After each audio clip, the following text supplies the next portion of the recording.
next. Doors open on the left at Western.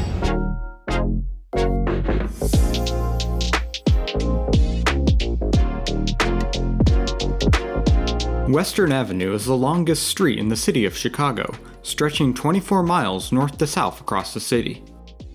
Hosting 5 L stations, at least 4 bus routes, and 2 metro stations, it's a massive transportation corridor, seeing tens of thousands of transit riders per day. So it makes sense that over a dozen Alders recently supported a letter calling for a potential BRT line on Western, improving one of the city's busiest bus routes, and finally creating a true BRT line in Chicago. But will it actually happen, or will the proposal be killed? Again.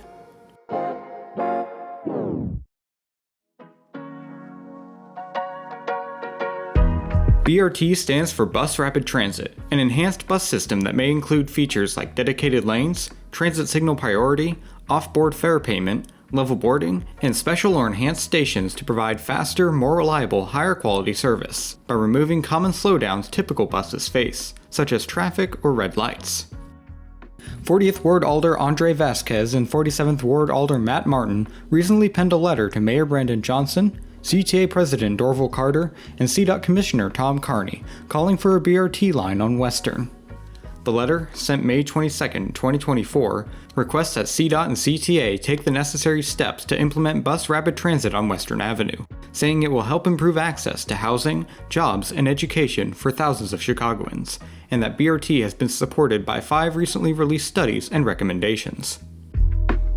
One such study was the Department of Planning and Development's Western Avenue Corridor Study, which studied the northernmost 5 miles of the avenue, and identified better bus service as a common request from community members.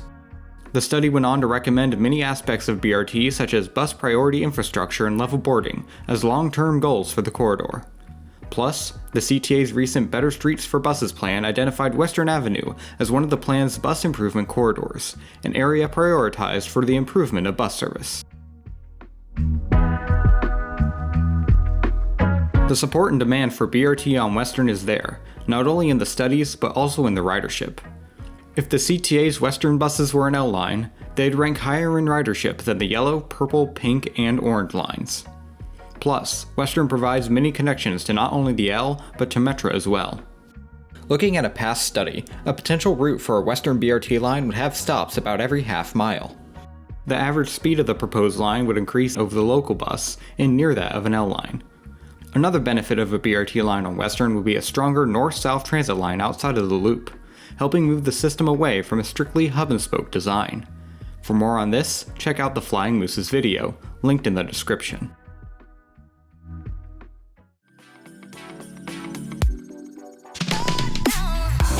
This isn't Chicago's first flirt with the concept. Although not true BRT, Pace Suburban Buses' Milwaukee and Dempster Pulse lines have enhanced bus stops, level boarding, and transit signal priority. The downtown Loop Link system also has enhanced stations and level boarding, as well as bus lanes. In 2012, the CTA launched the J14 Jeffrey Jump Route, with peak hour bus lanes, transit signal priority, and nicer stops. And almost 40% of the 66 Chicago bus route has peak hour bus lanes. Overall though, Chicago still lags far behind in dedicated bus infrastructure, and lacks any true bus rapid transit line. However, back in 2012, the CTA published a study looking at potential BRT lines on Western and Ashland, another major arterial street. The study recommended building center-running BRT on Ashland, another high-traffic transit corridor. Phase 1 of the project would have built 5.4 miles of BRT between Cortland and 31st, and eventually extend the line to Irving Park and 95th. Like Western, Ashland provides many connections to the L and Metro and has comparable bus ridership, making it a prime candidate for BRT. To build the line, 1 car lane in each direction would be converted to a bus-only lane, left turns would be removed, and stations would be built in the median. However, it's 12 years later and the project has been indefinitely suspended, which means it's dead. The project faced heavy opposition from community groups, who were concerned that the removal of a car lane and left turns would be detrimental to traffic on the road, especially commercial and industrial truck traffic from the 6 major industrial corridors along Ashland. They also balked at the price and complained that the plan wouldn't improve the local service. As of this video, no BRT has been built on Ashland, but the CTA re-implemented the X9 Ashland Express bus. Originally cut in 2010, the Express was brought back in 2015, and makes half as many stops as the local bus. Plus, both the local and the Express now benefit from transit signal priority, although neither are as fast as a proposed BRT line would have been. The big question is, how will this recent push for Western BRT be different than the failed Ashland plan? In order to find out, I reached out to the writers of the letter to get some more info. I'm Alderperson Andre Vasquez of the 40th Ward. I am the Vice Chair of the Transportation Committee and one of the chief sponsors who drafted the letter calling for a study on the Western Avenue BRT. I got to speak with Alder Andre Vasquez about the initiative, and Alder Matt Martin's office responded to my questions via email. The first thing I asked was, why call for Western BRT now? So this has been an ongoing conversation on Western Ave BRT. There's just been a lot of energy on trying to make sure we have a better public transit system. I think it led to a conversation about drafting a letter. Alder Martin's office said, there is a groundswell of energy around improving and expanding transit throughout Chicago. Other Midwestern cities, including Indianapolis and Madison, are building out robust BRT systems, thanks to support from the federal government. There couldn't be a better time for Chicago to follow their lead. So why Western? I've always thought of Western as kind of being the one that connects north to south in that way. I know Ashland is one that folks have brought up as well. You know, the city's also looked at things like Pulaski or Halstead. So I think there's multiple streets that can be looked at. Western Avenue seems to be the one that had a lot of energy. And for me, just seemed to be like the first thought of exploring. Again, Western is the city's longest street and has many rail transit connections. Alder Martin said that Western Avenue is wider and longer than Ashland and intersects with more L stops than Ashland does. In addition, the recently completed Western Avenue Corridor study expressly calls for bus priority infrastructure throughout the corridor. As I mentioned earlier, one of the major concerns regarding the Ashland proposal was traffic congestion.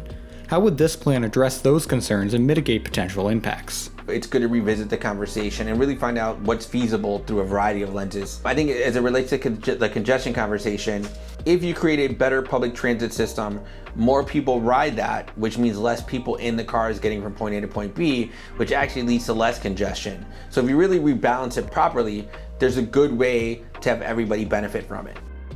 BRT is about encouraging Chicagoans to shift their modes of transportation on a large scale. Many Chicagoans would take transit if they knew they could get somewhere fast and reliably. There's a real-world example of this to look at. New York City's M15 Select bus service launched in 2010. The bus runs on 1st and 2nd Avenues, which converted at least 2 travel lanes to bus and bike-only lanes. As a result, the M15 became 15% faster, ridership rose 9%, and car crashes and injuries on the roads decreased. Plus, average car travel speeds on these streets were overall kept the same.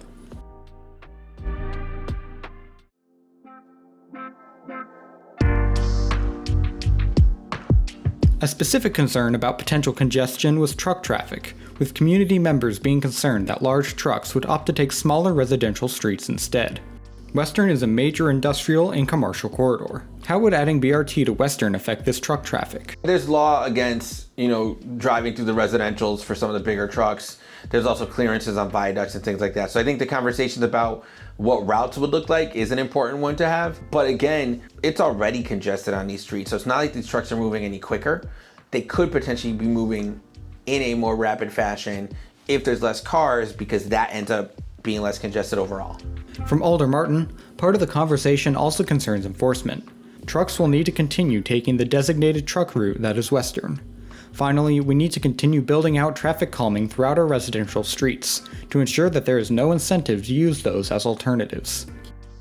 Finally, what's the best strategy to keep this proposal from being shut down like the Ashland plan? I think it has to be about being intentional and mindful about how you go about the conversation. There are so many different components to how you get this right. If you try to, for lack of a better term, rush it without including all those different stakeholders, you're gonna find yourself hitting a wall when those stakeholders feel like they were never brought into the conversation. So I think being able to do it in a manner that is inclusive, that takes into account how it affects everyone. I think something that's come up is this idea that it's north side, more affluent folks that thinks it's an issue. I think in reality, the South and West Side are most affected by it because that's where a lot of the workers who rely on it live. So I think having intentional organizing on the South and West Side so that the folks that live there are vocal about it moves those elected officials in a way that allows it to get there. And so I think there's a partnership to be had between the North, South, and West of Chicago to really make sure it's a whole citywide strategy on getting it accomplished. I think the thing that we want to make sure that we hear from is all the different folks who would be affected and impacted. Doing it that way leads to what I believe would be a more productive outcome than thinking it's just like, do we have enough money to do it or not? Supporters of BRT need to ensure that they are unified and have representation not just among elected officials, but also among community groups and nonprofits. Education will also be key as well, as we need to directly address questions and concerns regarding BRT.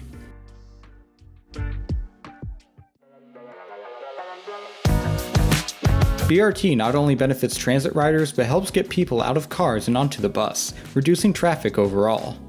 The infrastructure also helps support a safer roadway for pedestrians, bicyclists, and drivers. When done right, BRT can provide greater capacity and a higher level of service while being vastly cheaper to build than a metro or light rail line, and can reduce vehicle congestion, speeding up both private drivers and industrial truck traffic on this important arterial. Thousands of residents and dozens of businesses supported the Ashland BRT plan. It's clear Chicagoans want better buses. And as I was editing this video, CDOT and the CTA announced that 5 corridors mentioned in their Better Streets for Buses plan would be studied for bus priority infrastructure: Pulaski, Cottage Grove, Fullerton, 55th, and Western.